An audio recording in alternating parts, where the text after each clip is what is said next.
You're listening to an Airwave Media Podcast.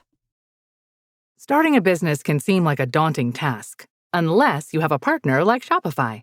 They have the tools you need to start and grow your business. From designing a website to marketing to selling and beyond, Shopify can help with everything you need. There's a reason millions of companies like Mattel, Heinz, and Allbirds continue to trust and use them. With Shopify on your side, turn your big business idea into...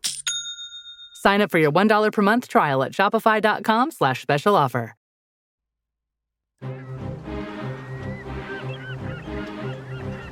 Hello, this is Matt from the Explorers Podcast. I want to invite you to join me on the voyages and journeys of the most famous explorers in the history of the world. These are the thrilling and captivating stories of Magellan, Shackleton, Lewis and Clark, and so many other famous and not so famous adventurers from throughout history. Go to explorerspodcast.com or just look us up on your podcast app. That's the Explorers Podcast.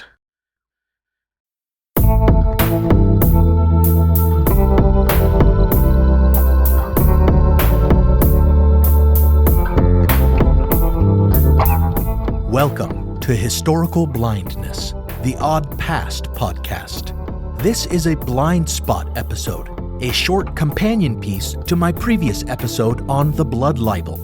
As it turns out, I have a bit more to say about that topic. For unbeknownst to me, while I wrote and recorded the episode, the ancient accusation that Jews engaged in ritual murder was actually in the news. For any who doubt that these grossly absurd and malicious myths could possibly be given any credence in the modern era, consider the fact that the Russian Orthodox Church, in conjunction with Vladimir Putin's regime, have just revived the blood libel in the form of a claim that in 1918, Tsar Nicholas II and the rest of the Romanov family, including little Anastasia despite persistent rumors, were not just executed, but were ritually murdered. While they may not have named Jews as the ritual murderers, Russia's long history of dubiously associating Jews with Bolshevism makes the subtext of the accusation clear, and Jewish organizations in Russia and abroad have expressed not only concern, but outrage. That the blood libel would rise again in Russia, of all places, is sadly not surprising, for Russia has a long history of brutally oppressing the Jews. Jews had been forbidden to enter Russia since the 15th century, but after 1772 and the first partition of Poland, they came under Russian rule regardless. Fearing the competition of Jewish merchants, Jews were restricted to living only in certain border territories, later called the Pale of Settlement. Tsars consistently struggled with the question of how to deal with this foreign element in their kingdom. Some made attempts to integrate them, such as Tsar Nicholas I, who did so by imposing forced conscription, requiring all Jews to serve 25 years in his armies on the assumption that this would acculturate them nicely. Nevertheless, Russian Jews preserved their cultural heritage and thus their quote-unquote otherness. By the 1860s, fears of Jewish plots began to arise, and by the 1880s, we see the first of the Russian pogroms, usually around Easter, when the story of Jews murdering Christ inevitably stirred ire and likely rekindled the blood accusation as well. Moreover, Jews who had built any measure of affluence for themselves despite the restrictions placed on them appear to have inspired envy and hostility among poor Russians, who invariably incited these targeted riots by starting brawls. After the pogroms of the 1880s, the Russian state increased its systematic repression of the Jews, limiting their economic privileges, restricting their further settlement, blocking their admission to higher education, and eventually expelling them from Moscow. Russian Jews responded with a further diaspora, fleeing for friendlier lands, and among those who stayed, many joined the Zionist movement, justifiably yearning for a homeland all their own, while others became radicalized, swelling the ranks of revolutionary movements, which of course only exacerbated mischievous lies that all Jews conspired together to overthrow the Russian monarchy, or perhaps on an even grander scale, to conquer the world. This is the story of one such conspiracy theory, and the documentary evidence supposed by many, even today, despite all evidence to the contrary, to prove it true. the story of what has proven to be a tenacious historical blind spot for many. Thank you for listening to The Terrible Within the Small, or The Fabrication of the Learned Elders of Zion and the Forgery of Their Protocols.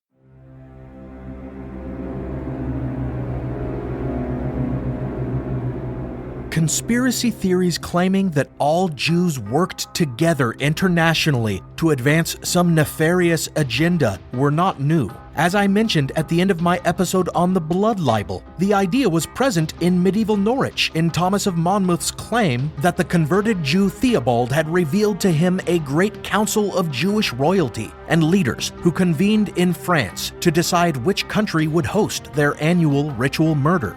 And in 1348, the very same year that the Black Plague appeared, so did accusations that the disease had been spread by Jews poisoning wells as a means to destroy Christians. However, the 19th century saw a transformation of the conspiracy theories about the Jews. Rather than depicting them merely as anti-Christians, they began to be seen as a secret cabal hell-bent on world domination. Now, this was a role traditionally played by Templar Freemasons and the Bavarian Illuminati in transnational conspiracy theories. But after the Revolution of 1848, in which Jews were active, these conspiracies to overthrow the status quo and supplant it with something different, and therefore frightening, began to be blamed on Jews as well as Freemasons. In the 1860s, a number of books appeared that promulgated these myths. Posing as an English aristocrat, Hermann Goethe published a novel called Biarritz in 1868, in which he has a cabal of powerful Jews meeting secretly in a Prague cemetery to discuss their vast scheme to subvert the governments and religions of the world to their eventual gain. This scene, it turns out, was baldly plagiarized from an Alexander Dumas novel depicting Cagliostro meeting with the Illuminati to discuss the affair of the necklace, but it clearly indicates the kind of intrigue attributed to Jews in those years. In Russia, the next year, we see Yakov Brofman's Book of the Kahal, published in Minsk, that set forth the claims that following the much maligned Talmud, Russian Jews had learned to hate Russia's culture and people, and were actively conspiring to topple the Orthodox Church. Then, the religious enmities and the lust for secular power attributed to the Jews finally came together in one especially vitriolic accusation. One Sergei Nilus published a book in 1903 entitled The Great Within the Small. Due to his role in the bringing forth of a monstrous and seemingly immortal conspiracy, Nilus has, to posterity, become a much mythologized character, a monk and a seance-leading mystic, which, considering the preoccupation with occultism and spiritualism at the Tsar's court, would not itself be absurd if it were accurate. In truth, Nilus was from a noble family and had practiced law for a time, but after retiring, he became enamored of the apocalyptic strain of the Orthodox faith and eventually established his own brand of visionary religion. He gained some fame for himself when, in the first edition of The Great Within the Small, he claimed to find and translate the writings of a famous Russian saint. However, it is in the second edition of The Great Within the Small, which bore the subtitle The Advent of the Antichrist and the Approaching Rule of the Devil on Earth, that his anti-Semitic conspiracy theory takes clearer shape.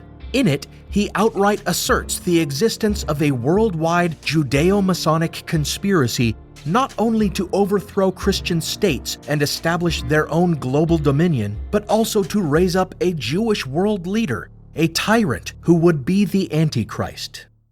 And as proof of their machinations, he offers as an appendix another document that had somewhat mysteriously come into his possession, the Protocols of the Learned Elders of Zion, which purported to be the minutes of a secret meeting among the masterminds of a vast Jewish conspiracy. In brief, the protocols reveal that Jews the world over have been colluding a long time to depose all monarchs, overthrow all governments, and corrupt all religions. Commanding the absolute loyalty of all Jews, and marshaling the secret forces of the Freemasons and other secret societies, they bring about their goals by inciting populist revolutions and advancing liberalism, which leads invariably to socialism and thence to communism before finally descending into anarchy and the complete destruction of civilization.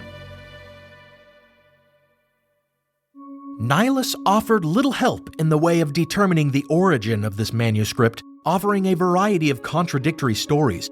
First, he asserted that a friend in the Okhrana, or Russian secret police, took it from a whole book of protocols found in a Zionist stronghold in France. In a later edition, he clarified that they had been stolen by the wife or lover of a Masonic leader in Alsace from his iron chest.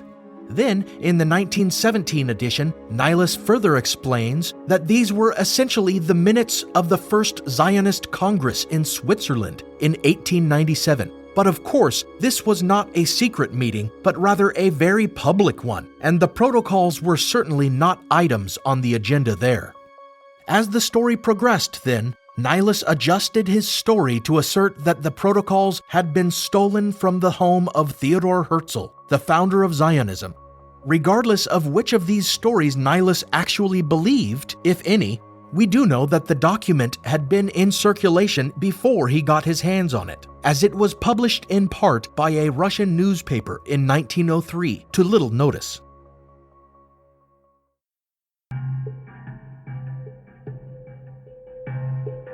Such was certainly not the case after the publication of Nihilus's The Great Within the Small. There is reason to think that Tsar Nicholas II himself was swayed by the protocols. Previous to their advent, he had shown some inclination to give in to liberalism and modernization. For in 1905, with the October Manifesto, he limited his powers and established a parliament and a constitution. But afterward, he thwarted it by constantly dissolving it and enacted a broad program of anti-Jewish propaganda in conjunction with the Orthodox Church. Pogroms in that year, as the protocols became widely read, ran rampant, claiming the lives of 3,000 Jews. Most of these pogroms were incited by the state itself through its provocateurs, the Black Hundreds, a proto-fascist group that stirred the rumor that the revolution was a Jewish conspiracy to overthrow the Tsar. And after the Bolsheviks had seized control and executed the Romanov family in 1918, a new edition of the protocols was widely distributed among the Tsarist counter-revolutionary White Army. It was essentially their Bible, proof that those they fought were pawns of evil Jews hell-bent on the overthrow of the world. White Army soldiers went so far as to read the protocols aloud to any illiterates who needed indoctrination. And during the course of the next couple years, they massacred somewhere around 120,000 Jews.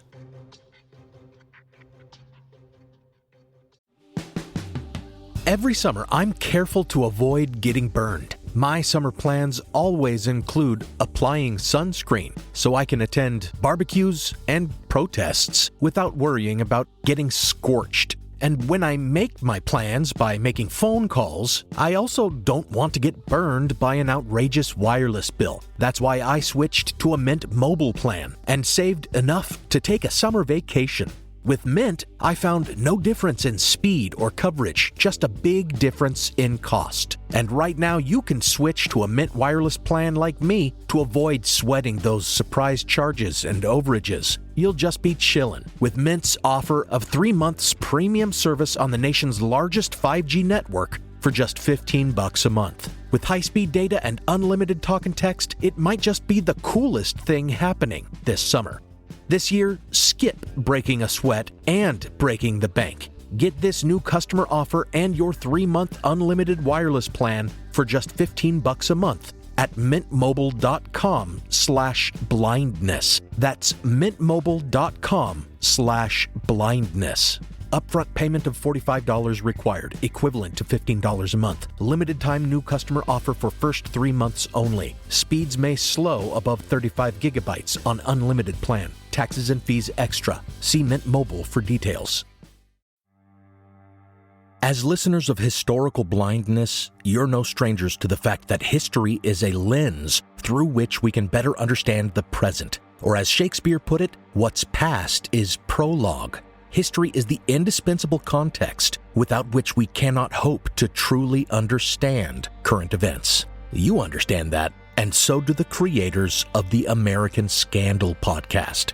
Every season, they immerse listeners in the biggest controversies in U.S. history, helping us understand America's dark side and learn from its troubled past. Its latest season, Ruby Ridge Standoff, delves into an incident that sowed the seeds for the rise of the modern radical right.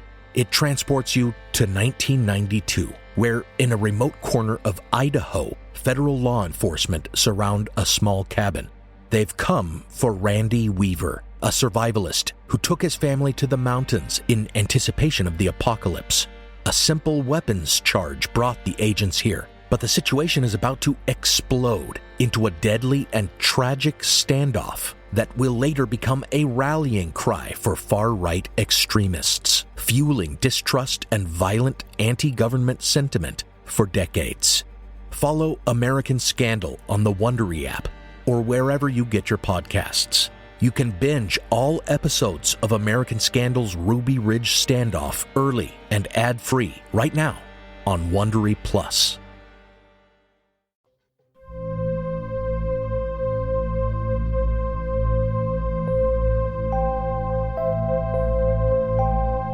It was after all of this carnage, and after White Army emissaries had distributed the protocols abroad at the Versailles Peace Conference, thereby commencing the long history of the protocol's publication outside of Russia, that voices of reason began to cast doubt on the document. In May of 1920, Dr. J. Staniek published an analysis of the text of the protocols that proved it was plagiarized in part directly from Hermann Goethe's Biarritz, who, if you recall, had himself plagiarized Dumas, making the protocols essentially a plagiarism of a plagiarism. And shrewdly, Staniek also predicted that other portions of the text were likely plagiarized from a French source, as they seemed a direct criticism of Napoleon III. However, this exposé was not enough to halt the spread of the protocols, which continued to terrify and convince such memorable personages as Henry Ford in America and Winston Churchill in England.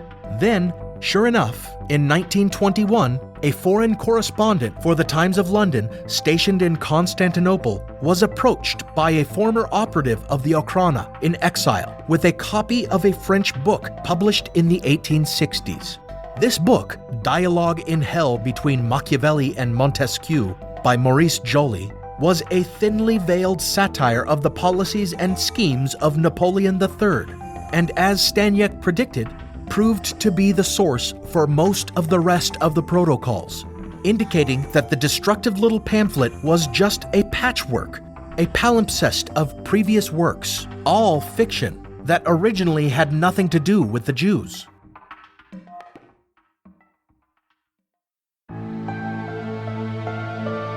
As scholars have since theorized, reactionary conservative members of Tsar Nicholas II's court with connections to the Okhrana secret police, Peter Rakovsky, head of the secret police, has been named, likely conceived of the protocols as a means of turning the Tsar against the liberal influences in his court. Thus they turned to their propagandists in France, and some have identified the forger Mathieu Golovinsky as a likely candidate for the protocol's plagiarism.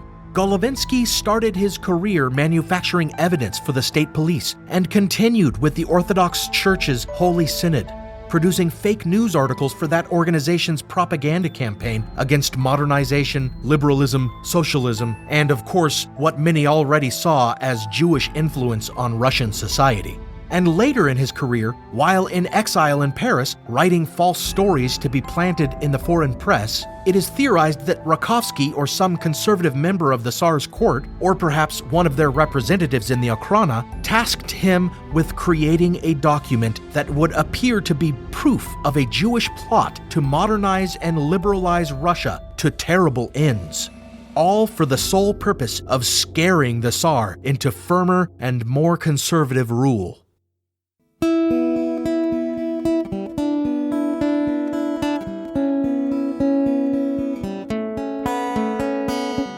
With the exposure of the protocols as nothing more than a plagiarized forgery as early as 1920, one would think that the distribution and influence of the document would cease. But on the contrary, the Protocols of the Learned Elders of Zion has become one of the most widely translated and distributed texts in the world.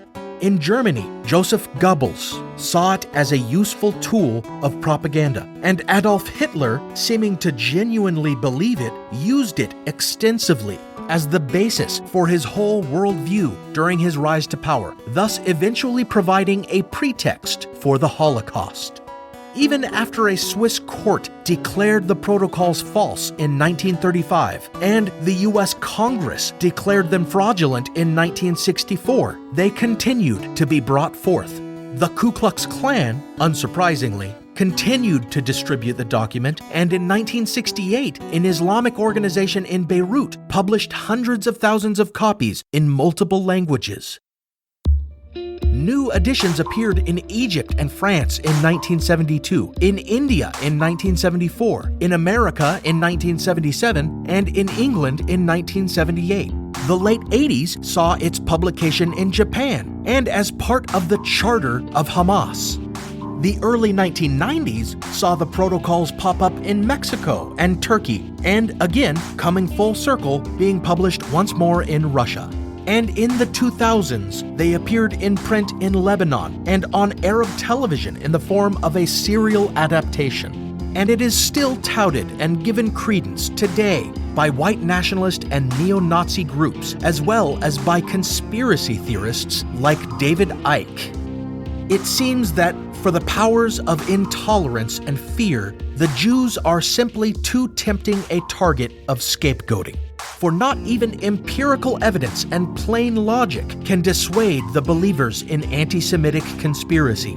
When it is pointed out to them that the protocols have long been known to be a plagiarized forgery, these hateful believers reverse the logical conclusion and claim that, clearly, the Jews must have then taken their plans from this forgery, plagiarizing this plagiarism of a plagiarism.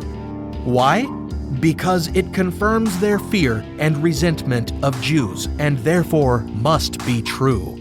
When the truths we've managed to find in the past are ignored by those who purposely wear blinders, then it comes as no surprise that blind spots such as these threaten to send us back to the Dark Ages.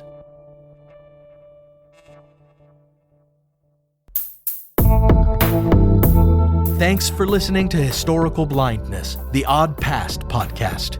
My principal source for this episode was A Lie and a Libel, The History of the Protocols of the Elders of Zion by Benjamin W. Siegel, and the graphic history The Plot by Will Eisner, which I highly recommend and which you can find a link to on the website's reading list at historicalblindness.com/books. Some music on this episode was provided by film composer Alex Kish. If you are looking for original music for any project, whether a film or a podcast like this one, visit alexkishmusic.com. We continue to be a listener-supported podcast, and I am so grateful for the generous support of partner patrons like Michael, Marina, Laurie, and Diane. If any other listeners would like to support the program, you can visit the website at historicalblindness.com/donate, where you can give a one-time donation of any size, or link to our Patreon page at patreon.com/historicalblindness, where you can sign up to be a patron and get some modest rewards, like access to teasers and early release of episodes. You can also support the show by giving us a great rating and review on Apple Podcasts. We reached the iTunes charts once in August, and I'd love to reach it again. You can make that happen with an influx of 5-star reviews.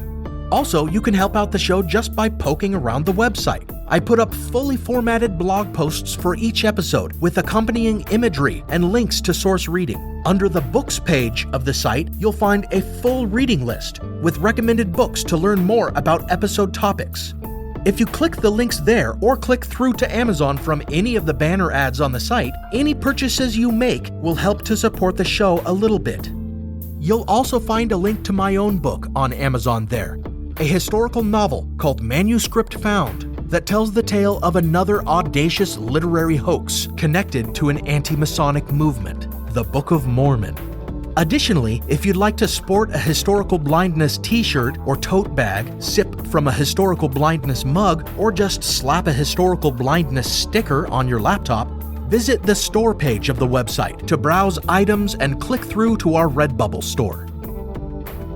I'd like to end this episode by once again recommending that everyone download and listen to Mike Brown's Pleasing Terrors. He's a great fellow podcaster in the Dark Myths Collective, and his show's focus on dark history will be right up your alley if you like this show. Until next time, double check your sources. You can't believe everything you read.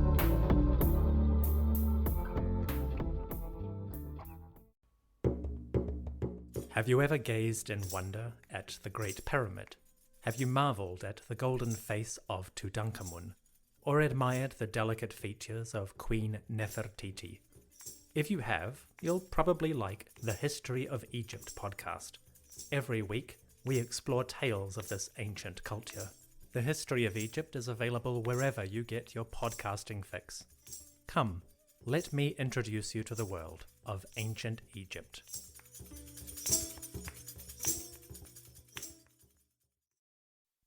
The Civil War and Reconstruction was a pivotal era in American history.